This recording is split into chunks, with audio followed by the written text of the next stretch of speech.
morning and welcome to the Foggy Dew. This is Colin. Well, gang, what a huge weekend. Just a absolutely massive weekend in the USA. And I kept thinking about it all week. I'm just having such a good time. How much fun has this summer been so far? And I guess I'll start with the easiest part of the weekend that probably is most pertinent to the show, which is that Sunday was Flag Day. Flag Day was June 14th on Sunday. And it's interesting. I've talked about the Stars and Stripes before on the show, but the actual American flag, the Stars and Stripes, was adopted June 14th, all the way back in 1777, and that was done by the Continental Congress. The Declaration of Independence made a new flag necessary for the Congress. And it's interesting, if you play that string out, Woodrow Wilson is actually the person that made Flag Day an observable federal holiday all the way back in 1916. Now, I think it's interesting, and again, I've talked about the flag on the show before. I mean, how many random facts can you find about the flag? But I think it's interesting because the current version of the flag was actually designed by a high school kid out of Ohio. What happened is that back in the 50s, as Hawaii and Alaska were being considered to join the Union, a new flag needed to be developed. A new design needed to be created. Well, there was this kid named Bob Heft, again, just a high school kid out of Ohio. He submitted a design, unsolicited, by the way, to the White House. So this kid kind of dreams up a new version of the flag and sends it into the White House. Well, imagine this kid's shock when General Eisenhower himself called this kid to let him know that they're going to go ahead and run with his design. I just think the history of the flag is so interesting, from how it was developed to every single thing like that. Woodrow Wilson touching it, to this kid touching it, to Eisenhower touching it. There's just a long chain of things about our flag that we need to think about. But so you have Flag Day on Sunday, which is totally great. The World Cup has been so much fun. How awesome has that been? And how fun is it having it here in the States? It's just so amazing to see America on full display to the world. And it's interesting talking about it from that angle, because I've seen a ton of videos on social media. And really what these videos are, it's a bunch of Europeans like slobbering all over America. They love it. I see video after video on social media, and each one is better than the next. I saw a family from England. See this like family from England that goes into like a Chick-fil-A and they're just blown away. You see videos of people like going to like a Buc-ee's and like being blown away that there's like 100 gas stations there. And then they like go on a tour of the inside of this gas station. I guess to the European mind, they can't even conceive of that. It's just the size and the scale. Like if you go to Buc-ee's, there's nothing like Buc-ee's in England or Europe. I mean, they might have one or two pumps, not 100. And you don't have like this like warehouse that you could park a 747 in, like in the interior of the building. But they can't believe how big it is. They can't believe how nice it is. And I think what it is I think a lot of these people have been propagandized. I think a lot of people in Europe have been propagandized that America is just kind of this backwards place, crime-ridden, terrible. So they're told all this stuff when they're over in Europe, and then they get over and they're like, oh my God, this place is awesome. My favorite video, and I think it's perfect. My favorite was this like young English kid. So this young English kid is actually filming himself. He's driving in a pickup truck. So this kid rents a Ram truck down in Texas. So here you have like this 20, 25-year-old kid from England. He rented a Ram truck. He's driving in the States, like yelling yippee, all this other kind of stuff. And then he's going to Hooters. And this kid's in the video. He's on his way to Hooters and he's just got a smile ear to ear. It's just so funny to watch these people experience America and how awesome it is. But I think it's so interesting. You have the World Cup in the United States. So we're hosting it here. And right on cue, here comes Team USA with a huge win on Friday night. Team USA wins their first group stage game. And I mean, it was just an awesome game. And that win alone is going to probably put them in the knockout stage. They won by what, 3 goals? That goal differential in a group stage like that in the World Cup is absolutely huge. So you've got USA Soccer right on cue with being here in the US. This is our home turf. These guys look like they're on a mission. So you've got Team USA. They play Australia on Friday. That's going to be a great game. I saw some numbers coming out of it just because I'm just interested in how the media and people like things are gravitated towards. The first World Cup game this year got 1.2 billion viewers worldwide. 1.2 billion viewers for the first World Cup game. And just for scale for the American mind and ego, that's 10 times the Super Bowl. So I guess the point of all this is that America is just putting on a clinic for the rest of the world. So not only do you have the World Cup going on, you also have the Stanley Cup going on also. And if you look at things that are like totally in sync with American culture right now, especially after Team USA and winning a gold medal, hockey is totally in sync with the new US culture now. So you've got hockey going on, you've got the World Cup going on, and then you have the UFC at the White House. My son was so excited to watch this UFC thing at the White House. He's totally pumped about it. Him and all of his buddies were talking about it. And I just think it's interesting. Again, I have a teenage son, so I see what goes on with these younger kids. All of these like red-blooded USA teens, just these pro-America kids, these red-blooded American kids, they love UFC and that whole culture that runs with it. And it's badass, man. These guys are gladiators. These guys are gladiators doing gladiator things. They don't care. They're brash. They talk a lot, and they're sitting here bare knuckle fighting. It's awesome. Well, the highlight coming out of Sunday night's telecast for me was some dude named Josh Hokett. And I don't know anything about this, to be totally fair. I'm just like watching the videos. But this Hokett guy is being interviewed by Joe Rogan. So here they are at the White House. It's a UFC event. This Hokett guy is being interviewed by Joe Rogan. This guy's got like a huge beard on, like massive beard that he grew. He's got shades on. He's got like an America like bandana, like an American flag bandana. This guy just looks like just a totally hilarious dude. Well, he's being interviewed by Joe Rogan and he blurts out that Michelle Obama is a man. So you have a UFC fight going on the White House grounds, the hallowed grounds of the White House. And you have this guy without a shirt on, huge beard, glasses, bandana on, and he's talking about how Michelle Obama is a man on a live telecast in front of the whole world. It's just awesome. Good for this guy. It's totally hilarious. It's a spectacle. It's a total spectacle. And really what it is, it's a spectacle for the counterculture. And that counterculture is running strong in these younger people. And that's really the best way to think about what's going on in American society right now. You have a developing counterculture. I mean, if you go back even just a couple of years, saying something like Michelle Obama's a man, even in your private life, you'd be looking around to make sure nobody was going to overhear it. And now you have some guy blurting it out on live TV in front of the whole world. But that ethos, that mentality of like this young counterculture, young people and social media drive that insurgency. That clip of that guy, that's going to make that guy famous. It's like Sean Strickland in the UFC. This guy's just out talking all this stuff and it's totally hilarious. Kids love that stuff. You know why? Because it's funny. And if you're a 25-year-old kid, 18-year-old kid, whatever it is, if you're a young man, Michelle Obama is a joke anyway. They're all looking at memes of Michelle Obama as a man, and they're totally aware of all these conspiracy theories. They don't hold Michelle Obama in some kind of reverence. The way that they look at Michelle Obama is that she is like this patronizing beneficiary of the old system that they hate and want to take down.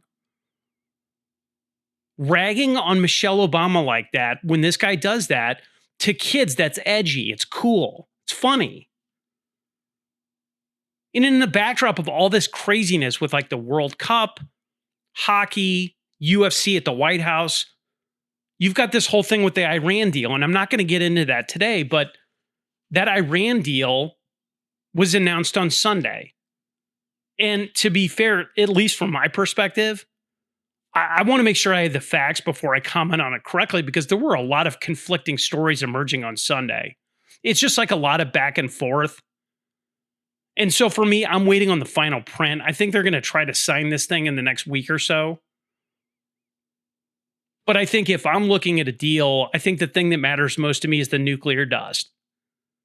If Iran turns over the nuclear material, then you know it's a big win for the president.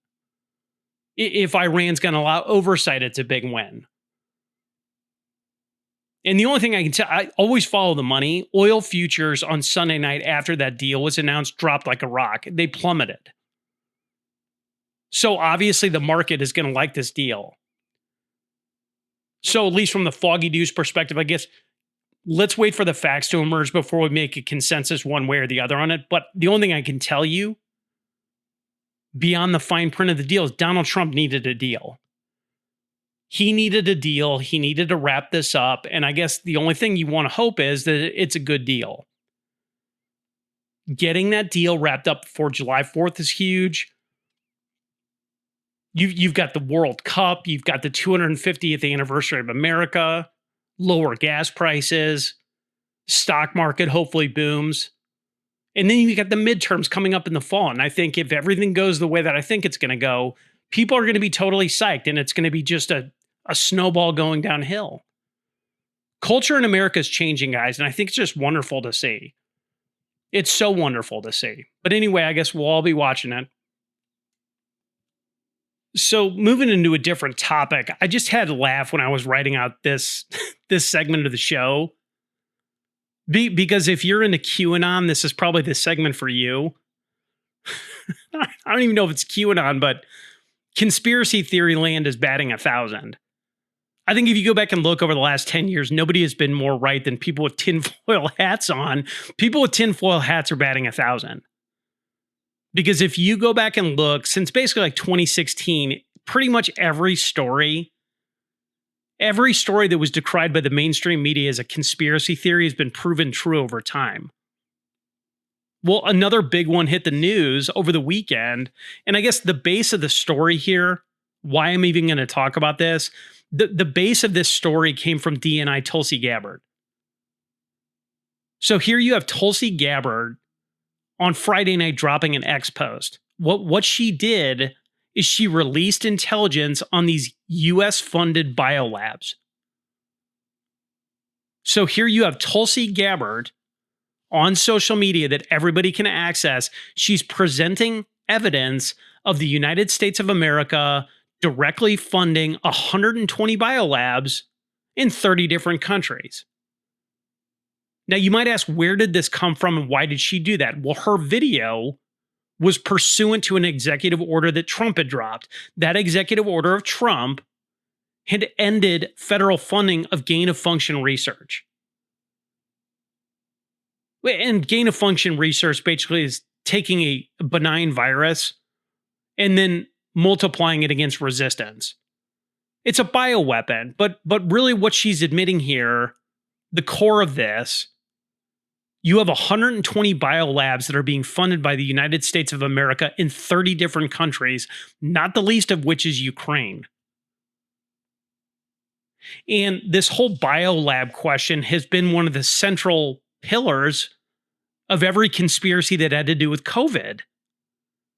The existence of these biolabs went hand in glove with COVID conspiracy theories. And I said QAnon, like if you look at Ukraine biolabs and what people have been talking about with Ukraine and the Russian war, everything to do with COVID, Hunter Biden being involved in Ukraine, CIA black sites in Ukraine biolabs, bioweapons research facilities, that was like the QAnon North Star. That's what they all looked to. That was kind of the central hinge belief of QAnon in that, like, hey, like COVID came from a lab. And it explains so many things in foreign policy.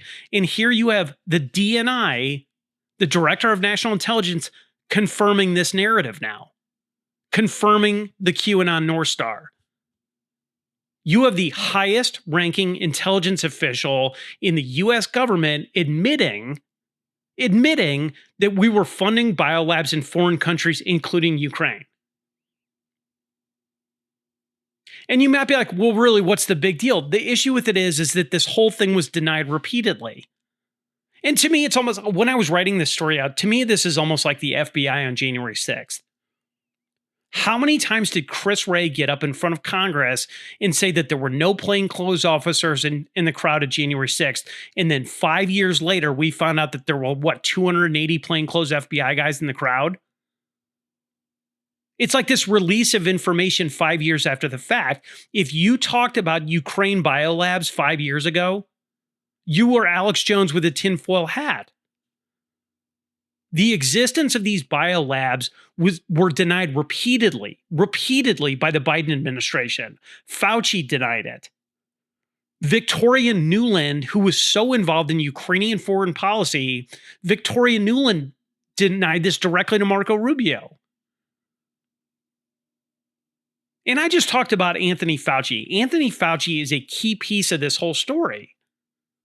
Because in that video, Tulsi Gabbard calls out Anthony Fauci specifically.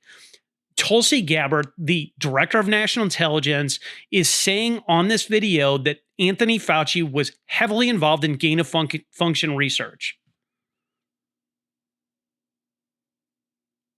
Here's Tulsi Gabbard, quote, "It has been intentionally covered up. Politicians and so-called health officials like Dr. Fauci lied repeatedly to the American people about the existence of US-funded and supported biolabs. Not only did they lie, they threatened those who wanted to expose the truth," end quote. These biolabs were a conspiracy theory, man. And again, they're a central pillar of a lot of the questions about COVID. Because what they're talking about with these biolabs and gain-of-function research in the existence of these things, this isn't just gain-of-function and biolabs. Be very clear that this is a biological weapons research plan. Biowarfare. These are diseases meant to kill. The listed pathogens: anthrax, tuberculosis, swine flu, MERS, SARS, Ebola. Your tax money was funding this. So again, the COVID conspiracy group, which I would be a part of that, I knew about the existence of these biolabs. So here are these biolabs over the last 5-6 years being smeared as a conspiracy theory. And why is that? It's because they're on the path to understanding what COVID was. Make no mistake about it, COVID came from a weapons lab. And Anthony Fauci knew this all along. And Anthony Fauci is under a microscope here, because the question that you would want to ask yourself, the very central question that you would want to ask yourself is, why does Anthony Fauci have a presidential pardon from Joe Biden that goes back to 2014 specifically?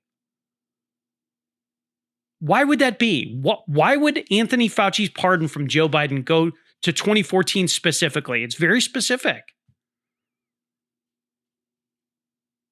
And the reason that it goes back to 2014 is because Tony Fauci was doing biological weapons research in these biolabs back in Ukraine then. Because Barack Obama offshored biological weapons research. So the United States, under the direction of Tony Fauci, offshored bioweapons research to Ukraine and these other countries. And even talking about this seems ridiculous. I'm talking about bioweapons developed. What are we doing here? What are we talking about? Biowarfare?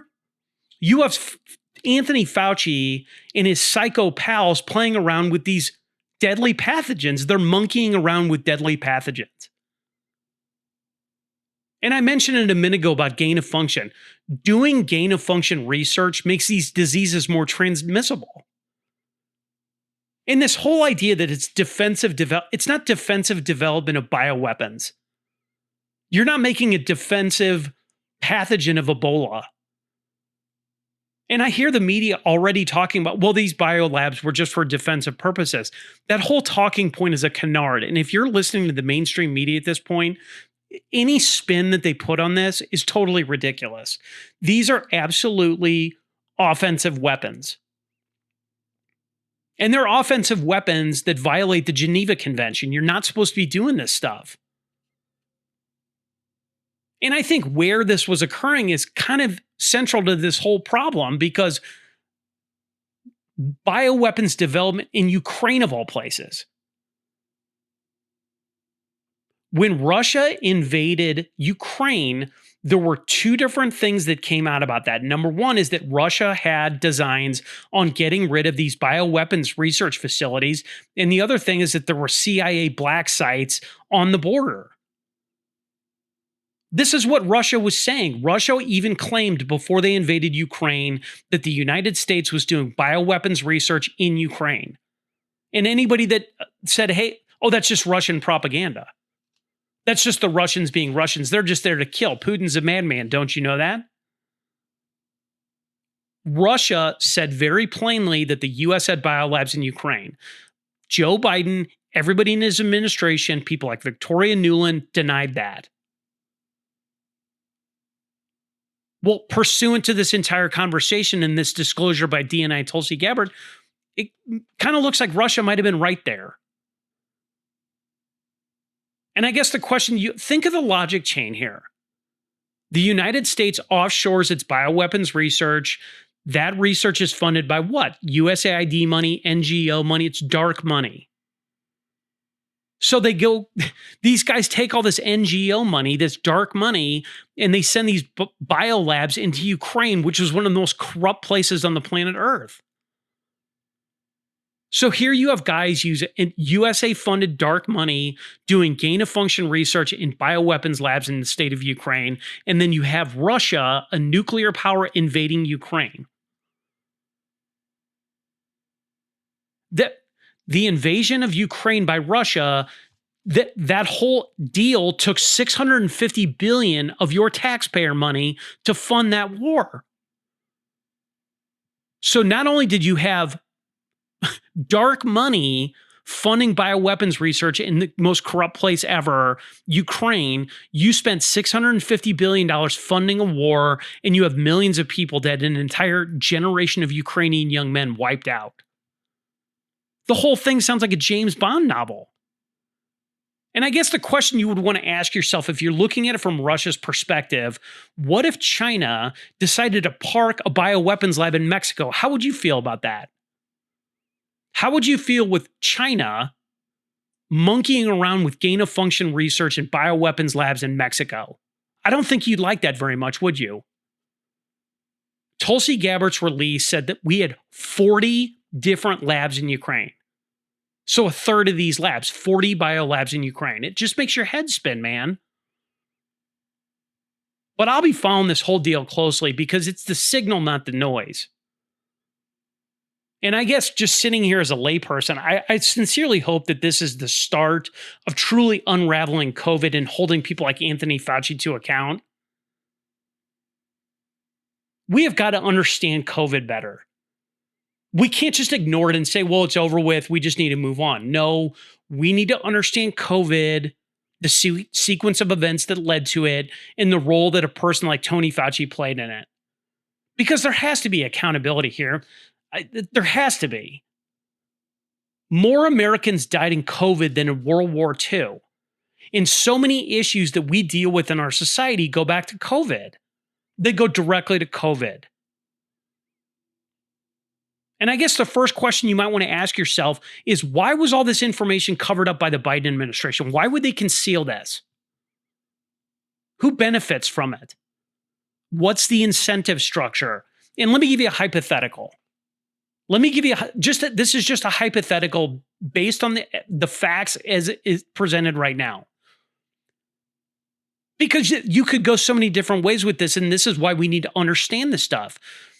It was no secret, again, this is a hypothetical, no secret that China wanted Donald Trump out of office.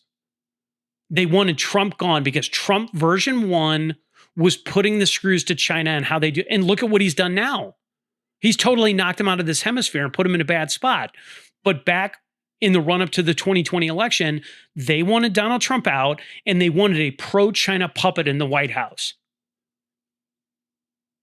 We live in an open society. China knew about our pandemic response plans. It's all open for the world to see. It's China, and I'm gonna say this: China and or the Democrat Party knew about the pandemic response plans. And again, hypothetical. What if China and their foot soldiers in the Democrat Party or the deep state or whatever you want to call it intentionally release COVID? And why would they intentionally release COVID? You intentionally release COVID to enable mail-in balloting in 2020 to guarantee a Joe Biden win for the pro-China candidate. That is totally within the realm of possibility. Think of the timeline here, because you have to look at this in totality. And this is the problem. This escapes most people's ability to think through. Russiagate, with this whole thing back in 2014, 2015, 2016, Russiagate was attempt one to smear Donald Trump.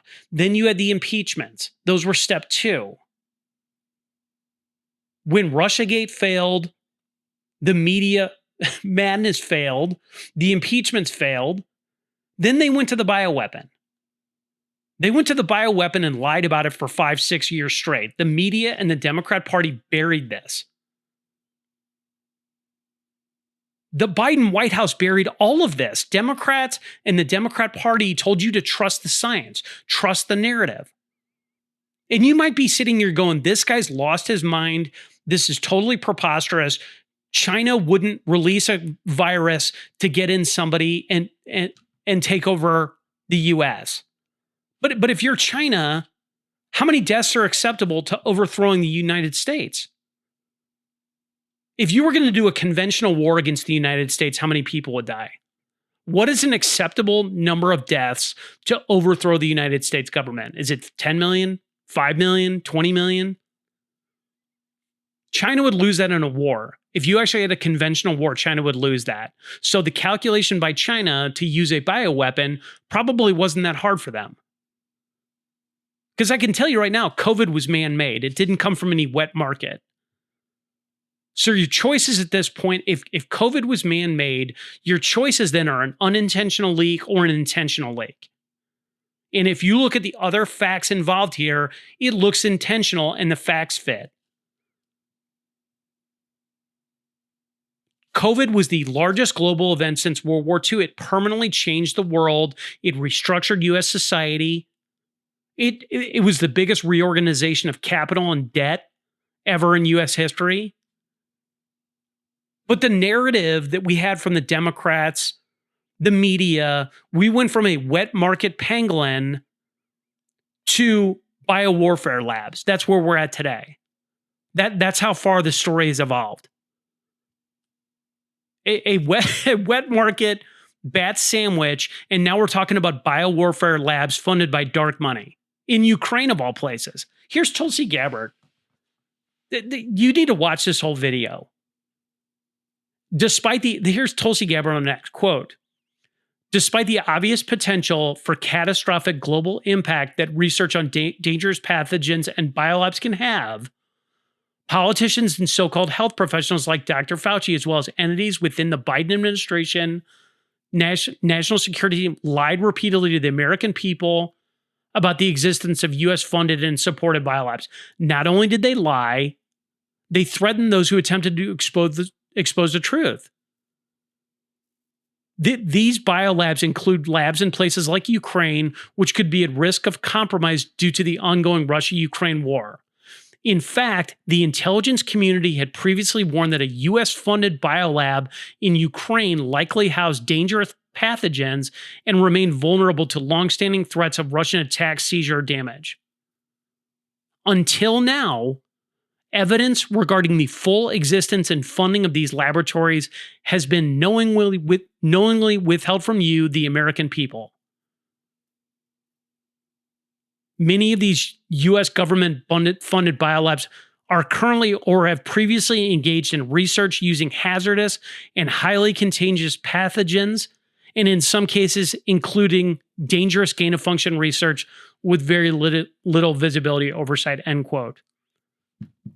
What planet are we on, man? Again, think of the shifting story. We went from it's a wet market. We need 2 weeks to lower the curve. And here we are 6 years later talking about biolabs in Ukraine. I want justice for this. There were too many Americans that died for this. The lie that was foisted on the world. You need like a Nuremberg. You need some resolution to this. You can't just say, well, it just was a wet market. We're done with that.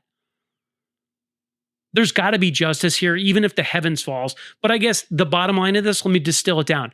The conspiracy theorists were right yet again. Conspiracy theories are just facts waiting to come to sunlight. But trust me, watch this very closely because that is the signal, not the noise. So switching gears, I wanted to go ahead and do a clearing the fog. I haven't done a clearing the fog in a while. So I guess to set this whole thing up, everything you're going to hear after this is totally my opinion. So I don't know if you're interested or not, but I guess the base of this is that I get a bunch of audience questions. Like I probably get 1 or 2 questions a week.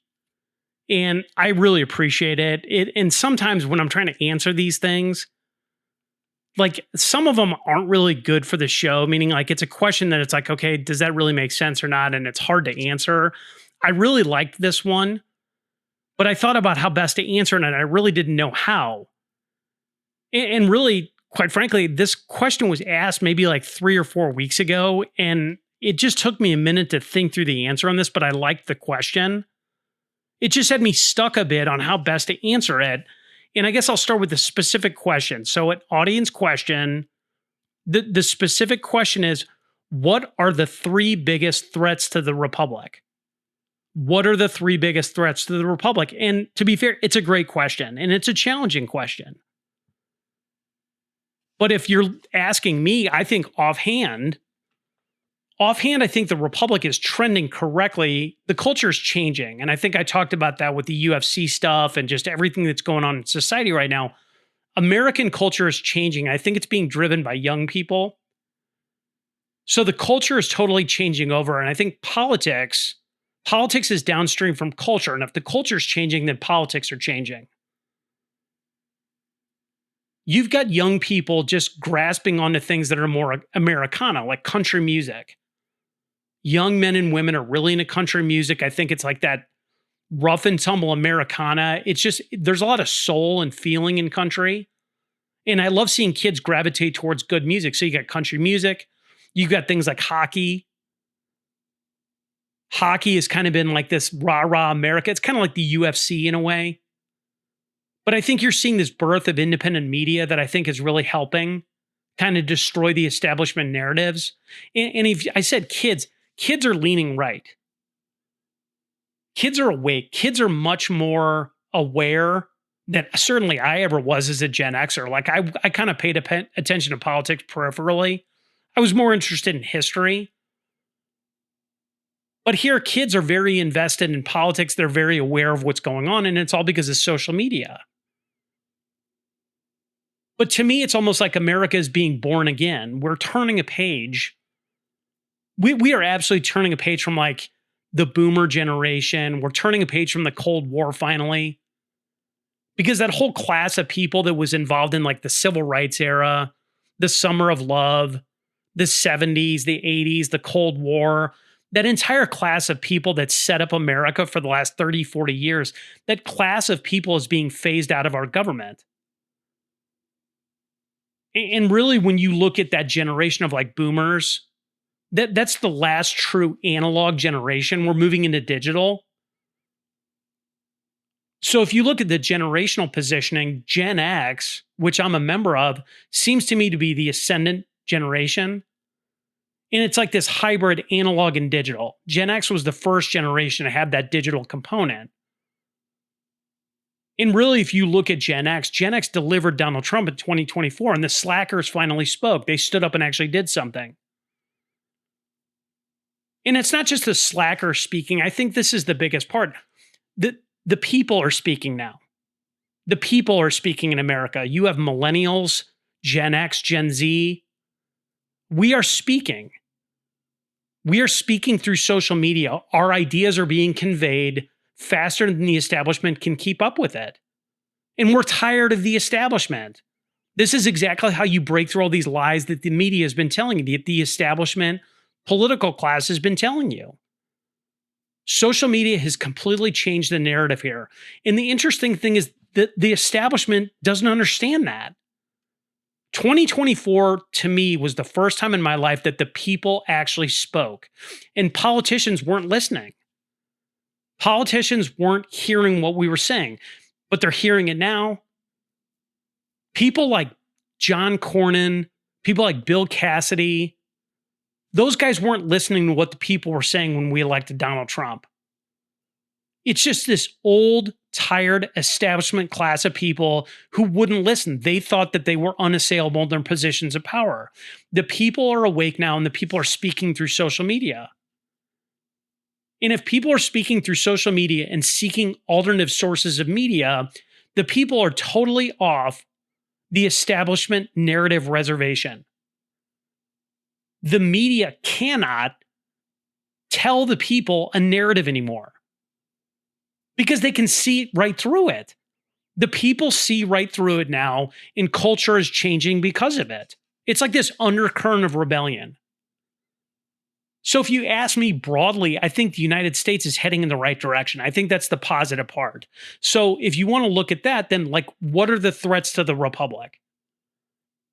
We really do still have some serious issues. And I think the biggest issue that we're faced with as a society right now is education. By far, to me, education is the most serious issue that we have. A republic needs a well-informed, well-read, intelligent class of citizens. You have to have that for a republic to survive. And the challenge with it is our educational system isn't providing that. And that's goes from grade school to high school to college. Our educational system is not providing well-read, intelligent people that are citizens of the republic. And I could pull statistic after statistic on this. Literacy rates, reading proficiency, math issues, reasoning issues, they're all cratering. And if you have an illiterate population, they're probably not going to know a whole lot about civics or history. And to me, the biggest thing when you look at the educational system is Jimmy Carter federalized education in 1979. He centralized education into the government. Well, I think anybody being objective and honest knows that central government planning of education has been an unmitigated disaster. Ever since Jimmy Carter did that, the United States declined in every possible statistic regarding education, every single one. And I think if you look at it even further, the educational system in the United States is totally antiquated. It's not keeping up with modern society. What the educational system is doing today, it's teaching analog in a digital world. The educational system is 50 years old. It's outmoded, antiquated. And you look at the Department of Education now, it's just a bloated bureaucracy. It's just a bottomless pit for my tax money. You have federal, state, county money all being burned on education. Schools are not producing creative, independent thinkers. What it's doing, it's creating drones. The educational system today is creating a proletariat class. It produces subjects for the oligarchy. It's producing subjects for the oligarchy, and that's just grade schools and high schools. Because if you're not going to university, there's no chance you're even going to get beyond like a 5th grade reading level. That's just grade schools. If you look at the university system is broken beyond repair. So now you've got a cascading failure from start to finish in the educational system. Universities have been captured by woke. They were captured by DEI, LGBTQ. All of those initiatives, all of those thoughts infected higher education over the last like 10 years or so. Well, really, the last 30 years. And I guess it's really, it's not even accurate to say that they were infected because they were also a source of this contagion. The Ivy League itself, like if you look at like our best universities, the Ivy League itself was the progenitor of woke. It was the fountainhead of DEI. You can trace critical race theory back to the university systems and the Ivy League. It's absolute nonsense. And right now, I'm at a point where if somebody tells me that they went to Harvard, if you're like, yeah, hey, I went to Harvard, I'm like, man, you must be a communist. If you went to Harvard, more than likely, to the average person in middle America, you're a communist and you're also part of the expert class. And I see this all the time in corporate America, and I see it a lot. Well, old Steve must be right. He went to Yale. And you might think Steve was really a brilliant guy. Yes, Steve seems real brilliant. And then you really start getting into the nuts and bolts of it. Old Steve's so brilliant that he took 78 boosters and he was wearing a diving helmet outside in a park on a sunny day. So yeah, it doesn't seem to me that Steve's a real intellectual. And that is so typical of that class of people. The whole university system is a scam. The whole thing is a scam. And guess who backs the loans? The federal government. So the federal government backs the loans for college. So they're selling you a scam, and then they finance your ability to get into the scam. And if you go beyond like the woke, if you go beyond the funding, the prohibitive cost, the low ROI, AI is destroying college in real time. College will not exist in this same format in 10 years. And probably our grade school and high school programs won't exist the same way in 10 years. And you could be like, well, that's not true. Well, great. You're already seeing with MBA programs. Half of the MBA programs in the US have shuttered already. Nope. And why? Because nobody needs an MBA. If you had an MBA, you would probably have a ticket to a $300,000, $400,000 a year job. Companies are not lining up to get MBA people like that anymore. Why? It's because they're overpaid assets. Companies want to leverage AI. They don't want to leverage MBAs. And as AI gets more effective and companies learn how to use these tools better, that trend of moving away from people in MBA programs is going to accelerate. And I just mentioned ROI on college. The ROI on college, like my cost of investment of going to college has declined significantly over the last 10 years. And everybody knows it. Everybody knows it. If you're out in the workplace, anybody at any age knows this, because AI is replacing a ton of white-collar jobs. 50% of entry-level white-collar jobs are going to get taken over by AI. So entry-level everything is going away. So entry-level white-collar jobs, that would be the normal pathway. You go to college, you get a degree, and then you go do entry-level white-collar work. That whole paradigm is over. Well, with that paradigm being over, that means that the value of a college education goes down. And I guess if you distill that, AI is going to totally change the educational system top to bottom. And then the question you want to ask yourself is, what is the government doing about it? And the answer is absolutely nothing. What they're doing is they're doubling down on a failed model. They want more tax money because they think more tax money is going to fix a model that's broken. Look, you need a new model for education in the United States, but one is really not forthcoming because I don't think anybody knows how AI is really going to affect this. But again, I guess education is a major threat to the republic. Because when I look at it, it just seems to me that you have ill-informed communists being manufactured. Civics and history are not being taught. Like, go ask a random person what the Fifth Amendment to the Constitution is. Go walk up to someone in the street, like, hey, what's the Sixth Amendment? How many people around you can answer how many branches of government there are? And somebody might be able to identify who the Vice President of the United States is. Do you think that they can tell you who the Secretary of State is?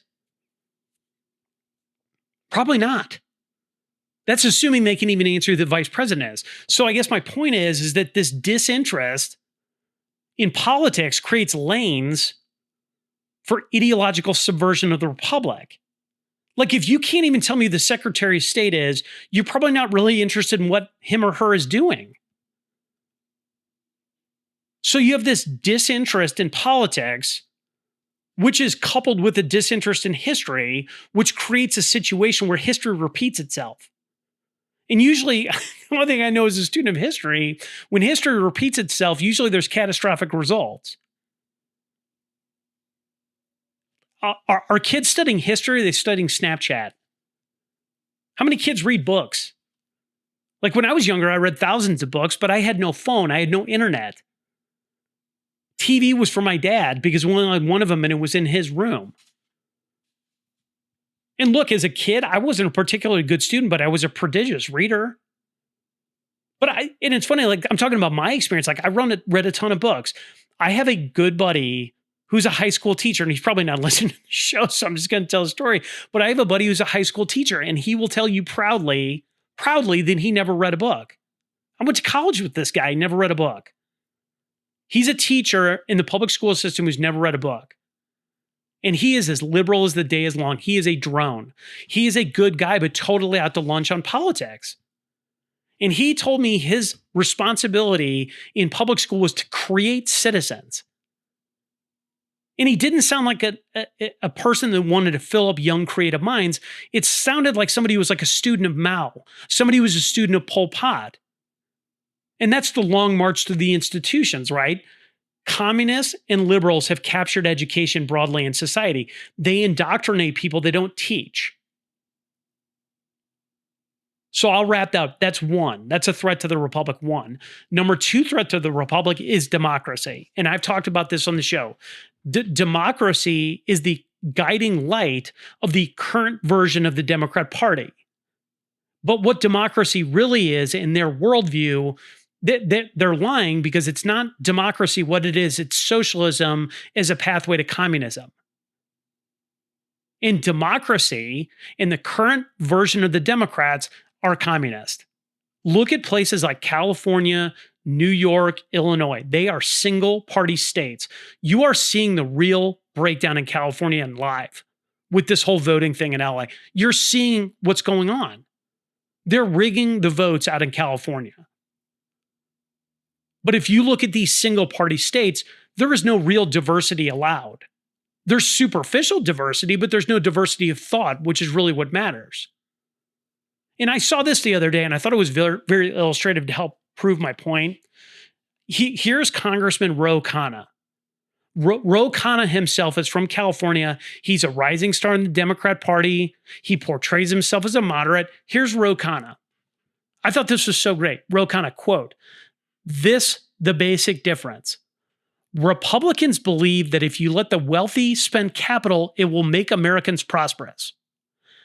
Democrats believe that the federal government investing in healthcare and education of our people will make America prosperous and productive, end quote.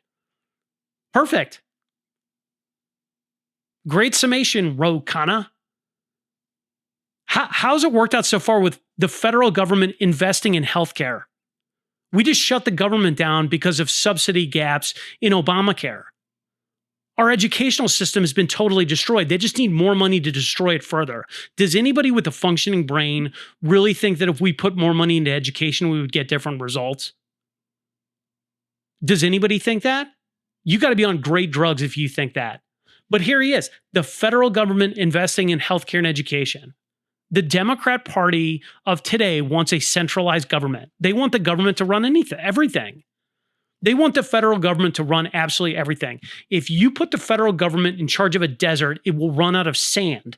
Apparently, Ro Khanna never read a history book. But sitting here talking about the federal government the federal government doesn't invest in anything. What it does is it takes my money by force and then it redistributes it. That's called communism. But I guess when he's talking about the federal government investing in healthcare and education, that's communism. He summarized it well. He also unwittingly took his mask off. He gave you the game plan. History is complete with stories of socialism and communism, this kind of thought process failing. Look at a place like Venezuela.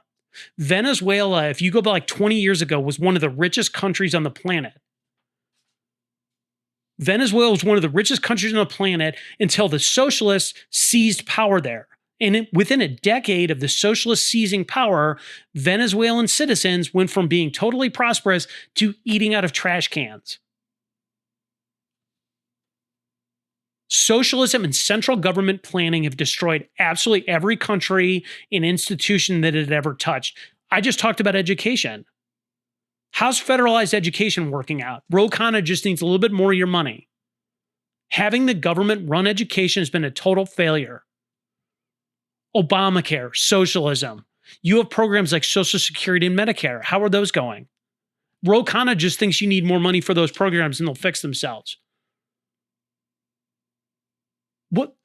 Obamacare, Social Security, Medicare. These are large institution programs run by the government. They're bankrupt, bloated, and inefficient, but Ro Khanna thinks it's great. He wants more of it. His party, that's their central tenet. And why would Ro Khanna, how could you have those two things? Ro Khanna is promoting a failed system. Why would he want that? It's because socialism is good for the socialist, because Ro Khanna will be the one administering the funds. Ro Khanna would be the guy in charge. But this republic is built on the individual. It's built on individual liberty, individual rights, individual responsibility.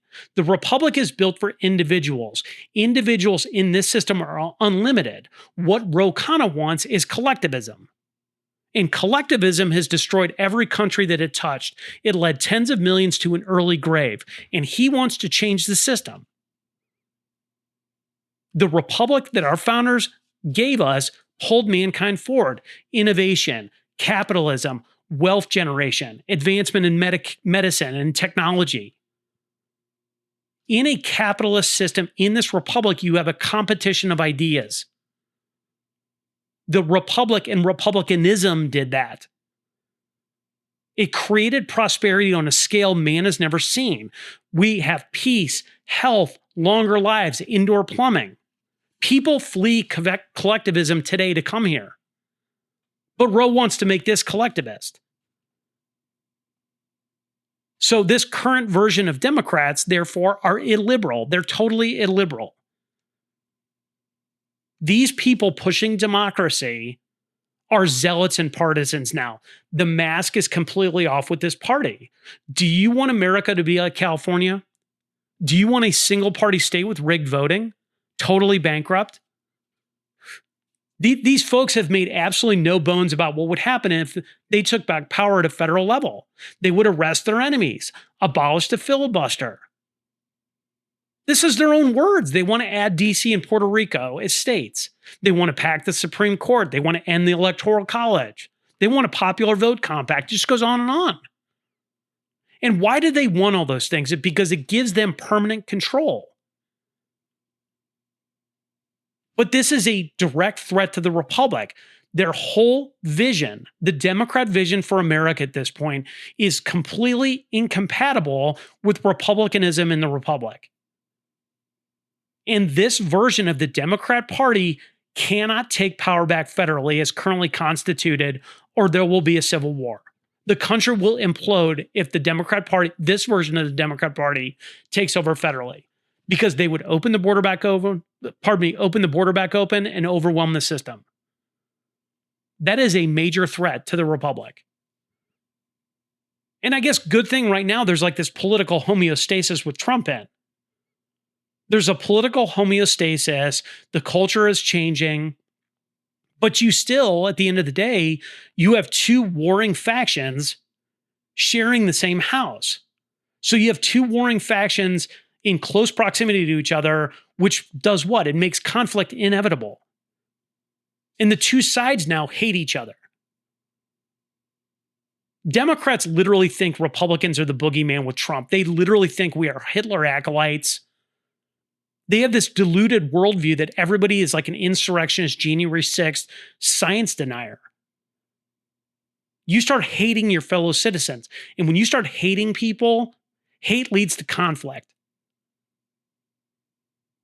And eventually the two sides are going to fight. They have to. But again, I talked about it in the preamble in the beginning of the segment. Luckily for everybody, the country is trending red. And the Democrat Party broadly is really in the wilderness. But they're getting more and more radical. And the media cannot hide that radicalization anymore. But as much as I hate Republicans, and I hope everybody understands that I hate Republicans, they're the only sober choice. Democracy is a threat to the Republic because it's incompatible. So those are two. My third threat to the Republic would be the debt. The debt right now stands at $39 trillion. $39 trillion. The United States accumulates $1 trillion in debt every 120 days. There's no serious plan to fix that. Our debt to GDP ratio is like 120. That's madness. And just do the math. It's math. With $1 trillion in debt every 120 days, run the numbers. In 5 years, you're adding $16 trillion in debt. Take 4 years. Just for easy math, take 4 years. If you let the debt continue in the manner it's going right now, in 4 years, you will accumulate 12 trillion in debt ballpark. So to the layperson, what that means is by 2030, the debt would be like 51 trillion. I'm going to say that again. In 4 years, the debt is going to be 51 trillion. And I don't know much, but debt is slavery. And every kid being born in America right now is born into generational debt. They owe money before they can speak. And that's a moral crime. It's a moral outrage. And it's one of the main drivers of why people aren't having kids. Kids are extremely expensive. Life is expensive. Look at cost, man. There's no easy fix to this. You got gas, insurance, groceries. It's all affected by this. But pretty soon, the interest on the debt will be the number one line item for the government. That's going to happen in like 2 years. So our number one item then is going to be servicing our own debt. It's not building roads. It's not creating schools. It's not creating future prosperity. This debt is an anchor around our necks, and the store has been robbed. But the cascade of issues from our debt is really mind-bending because in a few years, social services are going to have to get cut. One of two things is going to happen in a few years. Taxes are going to go up or services are going to be slashed. There's no other outcome. And really what that is, when you start slashing services, because raising taxes is not going to work. You can't raise taxes when I'm seeing hundreds of millions of dollars in Medicare fraud and all these other things. So they're going to have a hard time pushing through any raising of taxes. So then what'll happen is that they're going to have to get more efficient with the services that they provide or slash them. But that is a bomb waiting to go off on the population. So you have this bomb waiting to go off with cutting social services. You also have AI coming. So AI is coming and people are going to lose jobs with that. So you're going to have a reduction of social services. You're going to have people losing their jobs. They're going to be losing their jobs because of AI, and then they're going to be facing an even more brutal financial situation because the debt continues to run away. So these people would have zero income and then rising costs, and we're running headlong into this. And there's really no plan. So you have serious social issues and civil unrest coming because of this. The government isn't doing anything about this. Again, do you think anybody in charge could do it? Nobody in the Republican Party is in a position to even do anything about this. It's a total joke. It's all lip service. And what are they doing? I'm sitting here watching these people playing baseball against each other and hamming it up. The Democrat and Republican people up in DC are all at cocktail parties, clinking champagne bottles and laughing at you. It is Nero fiddling while Rome burns. Those are the threats to me. And the debt is going to be the hardest to solve because it's a number. We have to figure out a way to do it mathematically. The process of rebuilding the government is underway. That's going to take time. The way that I look, it's almost like pulling weeds. We're pulling a lot of weeds out of DC.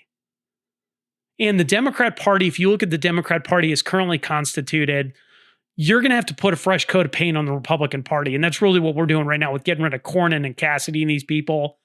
We've got to get rid of these rhino establishment people and develop a new party. And your best bet is in the Republican Party, because you're not going to fix the Democrat Party at this point. We have to get rid of these rhinos, though. We have to get better people into positions of power to help fix this, if it even can be fixed.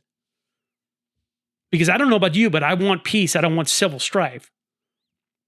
And I think the easiest way to think about all this stuff, getting Donald Trump elected in 2024 was our political D-Day. Because if Kamala had won, the country was finished. So I guess getting Donald Trump elected was a necessity. Is Donald Trump everybody's favorite? No. There's a lot of people that voted for Donald Trump that are really sick of him. But he was a tool. He was a tool, and we needed Donald Trump. And really what we did is an awake population, right and left, we made it ashore on Normandy Beach. We are fighting on the beach right now. And what we have to do, we have a beachhead. What we have to do now is we have to work our way inland. But the enemy is entrenched in D.C. These people, like the Cornyn's of the world, they're not going to move easily. They're not going to move easily. We are fighting through the establishment a brick at a time. But trust me, we're winning. We are going to fight our way across France. And that's the easiest way to think about this. I said it just a minute ago. Is Trump what I want? No, he is not. He is a tool like every other politician that ever existed. You use tools. Donald Trump is the tool that we have now. And then when he's gone, we'll get another tool, and then another one after that. And it's never going to stop, guys. It's never going to stop. Don't fall in love with politicians. Fall in love with results. But I can tell you this, and I'll wrap this up. I'm long on America.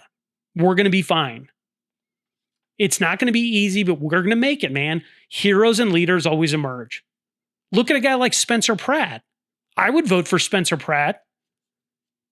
What Spencer Pratt was he was a relatively normal, non-political guy who was pushed beyond his limit by politics. He had his house burned down. But look at Spencer Pratt. Did he quit? No, he fought. He's fighting back.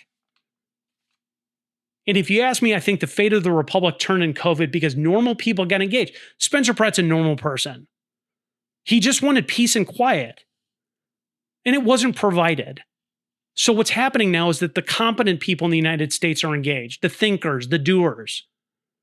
And that's really the battle here. And again, it's right and left awake. We all have to work together to get rid of these people and do this ourselves, because otherwise it's going to collapse. But I think you just have so many people engaged now. I think society is trending in the right direction. I think we're going to be fine. Anyway, that is a great question with a lot of ways to answer it. Hopefully that was a good answer for you. And I've gone way long again. So anyway, I'll go ahead and wrap the show up. If you like the show, please go ahead and tell a friend about it. If you would, please follow us on Spotify. You can also follow us on Instagram at Foggy Dew Daily. If you have questions for the show, please go ahead and email us at foggydew95@gmail.com. But in the meantime, I'd ask you to say a prayer, ask questions, and stay vigilant. This is the Foggy Dew, signing off.